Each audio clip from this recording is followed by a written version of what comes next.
Bakas sa mga larawang ito ang lakas ng impact matapos sumalpok ang isang delivery truck sa isa pang wing van truck sa kahabaan ng Andaya Highway sa bayan ng Ragay, Camarines Sur alas 10:15 kahapon. Ayon kay Police Major Ryan Bagasala, ang officer in charge ng Ragay Municipal Police, binabaybay ng delivery truck ang kalsada papasok ng Naga City nang mawalan umano ito ng kontrol sa manibela ng kanyang minamanehong sasakyan. Nagresulta ito sa pagkakabundol ng delivery truck sa sinusundan nitong wing van truck. Hindi niya po na-estimate. Na kung saan pagbuwang sa likod ng naulang sakyan.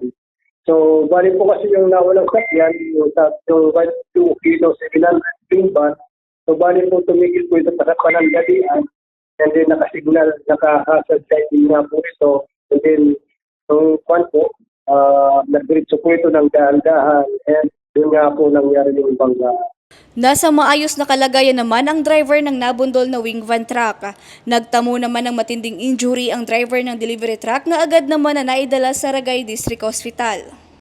So, alam naman po natin, lalong-lalo na po itong panito ngayon, itong buwan na to.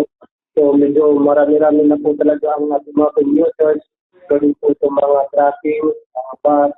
So, dito po sa area po ng Ragay, so, pakiusap and reminders po sa lahat ng mga driver na magdahan-dahan po tayo dito.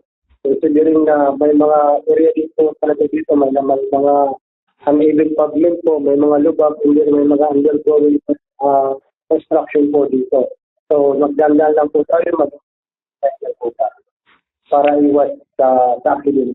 Sa kasalukuyan, patuloy pa ang pagpapagaling ng delivery driver sa ospital. Samantala, hinihintay naman ng otoridad ang dalawang kampo na magpunta sa kanilang hipatura para pag-usapan kung magkakaareglo sa insidente.